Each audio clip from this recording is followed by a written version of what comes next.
geopolitics professor who is as popular on campus as he is with the OLLI members. And I'd like, Darren, once you finish talking about the course, I've got a couple more things I would like to have you talk about. So for right now, Darren, please tell us about China and India, a tale of two superpowers. Okay, well, hello everyone. I'm hoping you can all hear me. I am working from a brand new iPad. It's my first time Zooming from this iPad, so I'm worried about screwing it up. I've basically set it up about 20 minutes ago, or an hour ago. So China and India, tale of two superpowers. We have 6 lectures and it's gonna go like this. We're gonna spend 2 weeks on each country, kind of understanding each country on its own terms. And I'm gonna do one lecture that really is about kind of social, cultural, religious background, in case you aren't familiar with China or India.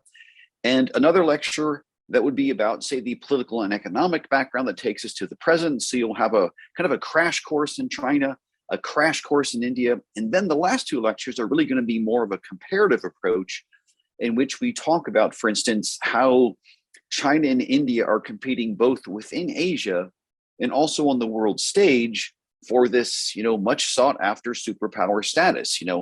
Why aren't things like, China's hosting the Olympics? Most people can't think of India hosting the Olympics. China is aspiring to become an Arctic power. India is trying to follow suit and also pursue research in the Antarctic setting. So all of these things seem a bit random. And what I'm going to try to do with the last 2 lectures is kind of bring them all together and talk about how it's really the competitive spirit between one. You have, in many ways, the 2 most populous countries in the world. One is a vibrant democracy. The other is, of course, not a democracy. In fact, Xi Jinping is doing his best to try to sell authoritarianism as a superior political choice to democracy. So there's a ton of stuff to talk about. And it's by the time we get to that last lecture, we will be almost 100% in the present, because quite frankly, I won't be writing that last lecture until a few days before I give it, because so much is changing, so much is happening in India and China as we speak. I will also, as a added benefit, you'll get a lot of great Netflix recommendations. So if you need, a viewing list, you're thinking, I need something really interesting that I haven't thought about or that I haven't come across, I'll be sure to add a few things to that should give you lots of interesting things to look at.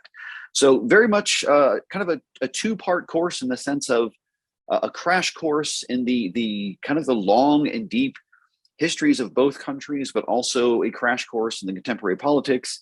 And then, as I said, the last 2 weeks focusing on how this plays out within the region of Asia, and then also how it plays out on the global stage in terms of, say, is Biden doing the right thing in terms of China and India and things like that. So that's what we've got. There's a ton of stuff to cover, but I'm very, very much looking forward to it. This is my first time doing a class that directly compares China and India. So let's have some fun together.